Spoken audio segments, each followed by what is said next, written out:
नमस्कार दोस्तों, मैं रेनू और यह मेरा चैनल है साहित्य की ओर, जहां मैं आपको साहित्य की नई नई और रोचक कहानियों से मिलवाती हूं। तो हमारे इस सिलसिले को बनाए रखने के लिए बेल आइकन जरूर प्रेस करें ताकि आपको मेरे वीडियो की सारी अपडेट्स मिलती रहें। तो चलिए शुरू करते हैं। आज की कहानी है मन्नू भंडारी जी द्वारा लिखी गई कहानी शमशान। रात के 10 बजे होंगे। शमशान के एक ओर डोम ने बेफिक्री से खाट बिछाते हुए कबीर के दोहे की ऊंची तान छेड़ दी। जही घट प्रेम न संचरे, सोई घट जान मसान। शमशान का दिल भर आया। एक सर्द आह भरकर उसने पहलू में खड़ी पहाड़ी से कहा, मैं इंसान को जितना प्यार करता हूँ उतनी ही घृणा उससे पाता हूँ। सभी मनुष्य यही चाहते हैं कि कभी उन्हें मेरा मुंह न देखना पड़े, पर वास्तव में मैं इतना बुरा नहीं हूँ। संसार में मनुष्य को एक दिन के लिए भी स्थान नहीं रह जाता, तब मैं उसे अपनी गोद में स्थान देता हूँ। चाहे कोई अमीर हो या गरीब, वृद्ध हो या बालक, मैं सबको समान दृष्टि से देखता हूँ। पर इससे क्या होता है? मेरे पास वह प्रेम नहीं जो मनुष्य की सबसे बड़ी निधि है। मेरे दिल में मोहब्बत का वह चिराग रोशन नहीं होता जिसके बल पर मैं उसके दिल में अपने लिए थोड़ा सा स्थान बना सकता। नहीं जानता खुदा ने मेरे साथ ऐसी बेइंसाफी का सलूक क्यों किया। शहर और शमशान के बीच खड़ी पहाड़ी मुस्कुरा दी। उसकी यह व्यंग्यात्मक मुस्कुराहट शमशान के हृदय में चुभ गई। उसने पूछा, क्या तुम्हारी कभी यह इच्छा नहीं होती कि तुम्हारे पास भी इंसान की तरह प्रेम भरा दिल होता, जिसमें अपने प्रिय के लिए मर मिटने की तमन्ना मचलती रहती है? कभी कभी दूर दूर से हवाएं आती और लैला मजनू और शीरी फरहाद की प्रेम कहानियां मुझे सुना जाती हैं, तो सच मानना मैं तड़प कर रह जाता हूँ कि काश मैं भी मजनू होता और लैला के वियोग में अपने को कुर्बान कर देता। प्रिया की प्रतीक्षा में राह में पलकों के पांवड़े बिछाकर बैठा रहता। सावन की उठी घटाएं मेरे मन में हूक उठाती और बसंत की सुरमई सांझें मेरे मन में तड़प बनकर रह जाती। प्रिया का जीवन ही मेरा जीवन होता और उसकी मौत मेरी मौत। पर क्या करूं, ईश्वर ने तो मुझे शमशान बनाया है, जिसके हृदय में प्रेम नहीं, स्निग्धता नहीं, सरसता नहीं, केवल धू धू करती आग की लपटें हैं। एक आंख से शमशान को और दूसरी आंख से शहर को और उसमें बसे इंसानों को देखने वाली पहाड़ी ने पूछा, बड़ी तमन्ना है इंसान बनने की? शमशान ने कहा, तमन्ना? मनुष्य के पास जैसा प्रेममय हृदय है, उसे पाने के लिए मैं अपने जैसे 100 जीवन भी कुर्बान कर सकता हूँ। पहाड़ी मुस्कुरा दी। इतने में ही किसी के करुण क्रंदन ने शमशान के शुष्क हृदय को दहला दिया। एक छोटी सी भीड़ किसी शव को लिए चली आ रही थी। उसमें एक सुंदर नवयुवक फूट फूट कर रो रहा था, मानो किसी ने उसका सर्वस्व लूट लिया हो। लाश उतारी गई, वह उस नवयुवक की पत्नी थी। युवक का क्रंदन शमशान के हृदय को बेध गया। सारा क्रियाक्रम समाप्त कर जैसे तैसे उस युवक को संभाल कर वे लोग ले गए और शमशान सोचता रहा, कितना प्यार करता होगा यह अपनी पत्नी को। काश मैं भी किसी को इतना प्यार कर सकता। दूसरे दिन सांझ के धुंधले प्रकाश में शमशान ने देखा, वही युवक आ रहा है। उसके कल और आज के चेहरे में जमीन आसमान का अंतर था। एक रात में ही जैसे वह बूढ़ा हो गया था। आंखें सूजकर लाल हो गई थी। वह पागलों की तरह लड़खड़ाता हुआ आया और अपनी पत्नी की राख बटोरने लगा। कुछ देर तक हिचकियां लेता रहा और उसकी आंखों से निरंतर अश्रु बहते रहे।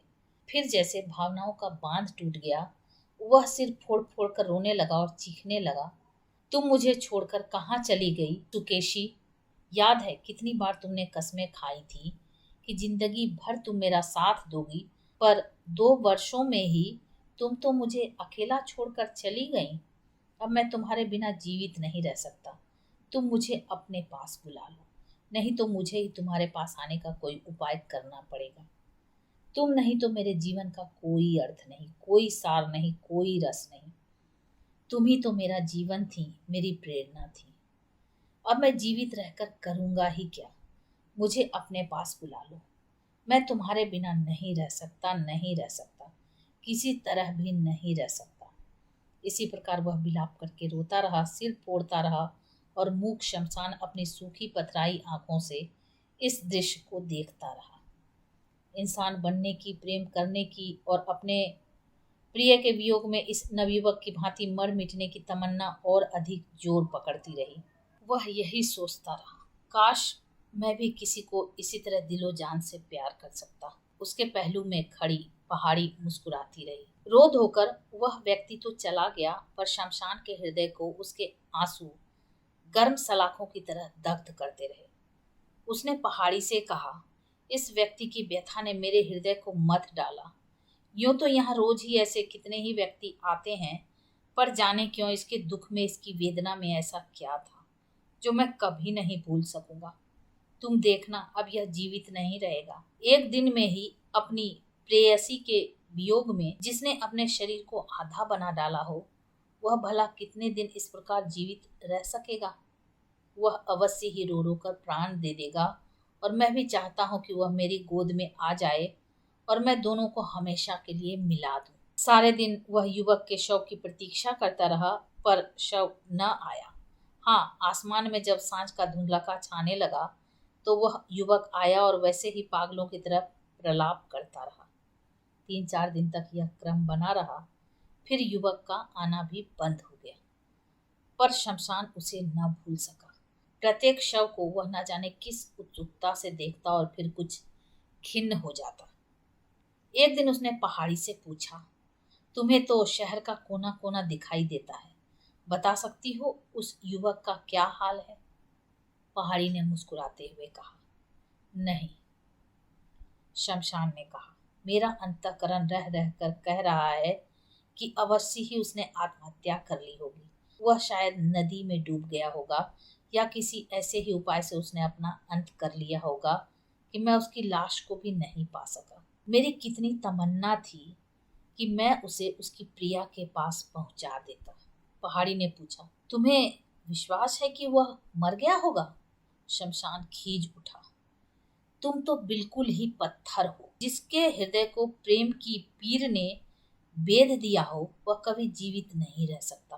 पहाड़ी केवल मुस्कुरा दी। दिन आए और चले गए। अपने आंचल में इंसानों को अपने प्रेमियों के वियोग में आंसू बहाते देख शमशान का मन इंसान के प्रति और अधिक श्रद्धालु होता गया, और यह एक क्रम सा हो गया कि शमशान इंसान के अलौकिक गुण गाया करता और पहाड़ी मुस्कुराया करती। इसी प्रकार 3 वर्ष बीत गए। 3 वर्ष की लंबी अवधि भी शमशान के मन से उस सुंदर युवक की व्यथा को न पहुंच सकी। वह अक्सर उसकी बात करता, उसके उन आंसुओं की बात करता जो उसने अपनी प्रेयसी के वियोग में बहाए थे, उसके उस अनुपम प्रेम की बात करता जिसने उसे अवश्य ही आत्महत्या के लिए बाध्य कर दिया होगा, उसके उस करुण विलाप की बात करता जो आज भी उसके हृदय को मथे डाल रहा था। तभी एक दिन फिर उसका हृदय किसी परिचित स्वर की करुण चीत्कारों से दहल उठा। उसने देखा, वही सुंदर युवक एक छोटी सी भीड़ के साथ किसी शव को लिए आ रहा है। शमशान ने सोचा, वह अभी जीवित है, अब इस अभागे पर ईश्वर ने कौन सा दुख डाला है। पर वहां पर जो बातचीत हो रही थी, उससे यह समझने में देर न लगी कि यह भी उसकी पत्नी ही थी। सब लोग कह रहे थे, इसके भाग्य में पत्नी का सुख ही नहीं लिखा है, वरना 5 ही वर्ष में यूं 2-2 पत्नियां न छोड़ जाती। अभी बेचारे की उम्र ही क्या है। आज भी युवक का क्रंदन अत्यंत करुण था। आज भी उसकी चीत्कारें हृदय को दहला देने वाली थी। आज भी उसके आंसू गर्म सलाखों की भांति हृदय को दहला देने वाले थे। उसके पहले दिन के रूप और आज के रूप में कोई विशेष अंतर नहीं था। जैसे तैसे धीरज बंधाकर और पकड़कर लोग उसे ले गए। शमशान के मन में वर्षों से मनुष्य के अलौकिक प्रेम की जो धारणा जमी हुई थी, उसको पहली बार हल्का सा धक्का लगा। संध्या समय वह युवक फिर आया और अपनी पत्नी की राख में लोट लोट कर विलाप करने लगा। मैंने स्वप्न में भी नहीं सोचा था कि तुम मुझे इस प्रकार छोड़कर चली जाओगी। यदि मुझे इसी तरह मंझधार में छोड़कर जाना था तो मेरा साथ ही क्यों दिया। अब मैं तुम्हारे बिना कैसे जीवित रहूंगा। तुमने अपनी मधुर मुस्कानों से एक दिन में ही मेरे मन में सुकेसी की व्यथा पोंछ दी थी। मैं मन प्राण से तुम्हारा हो गया। तुम ही तो मेरा प्राण थी। अब यह निष्प्राण देह कैसे जीवित रहेगी? कितने दिन जीवित रहेगी? मुझे अपने पास बुला लो। अब मैं इस संसार में नहीं रह सकूंगा। सुकेशी तो मेरी अनुगामिनी थी, इसलिए मुझे उसका अभाव नहीं खटका, पर तुम तो मेरी सहगामिनी थी। हम तो दो शरीर एक प्राण थे। जब प्राण ही चले गए तो शरीर का क्या प्रयोजन? इसी तरह वह रोज आता, घंटों विलाप करता और चला जाता। उसके आंसुओं में कुछ ऐसी शक्ति थी, उसके विलाप में कुछ ऐसी सच्चाई थी कि शमशान के मन में पहले जो एक हल्की सी संदेह की रेखा उभर आई थी, वह भी मिट गई। एक बार फिर शमशान उसके शव की प्रतीक्षा करने लगा, और अधिक दृढ़ विश्वास के साथ कि इस धक्के ने अवश्य उसके जीवन का अंत कर दिया होगा। शमशान बराबर मन में यह साथ संजोए बैठा रहा कि कब वह उस युवक और उसकी पत्नी को अपनी गोद में सदा के लिए मिला दे। ऐसा मिलाप जिसमें वियोग का भय न हो, बिछुड़ने की आशंका न हो। पर उसका शव न आया। उसके हृदय की लालसा लालसा ही बनी रही। फिर वही ढर्रा चल पड़ा। रोज ही ना जाने कितने शव जलते, मनुष्य रोते, शमशान मनुष्य के अलौकिक प्रेम के गुण गाता और पहाड़ी मुस्कुराती।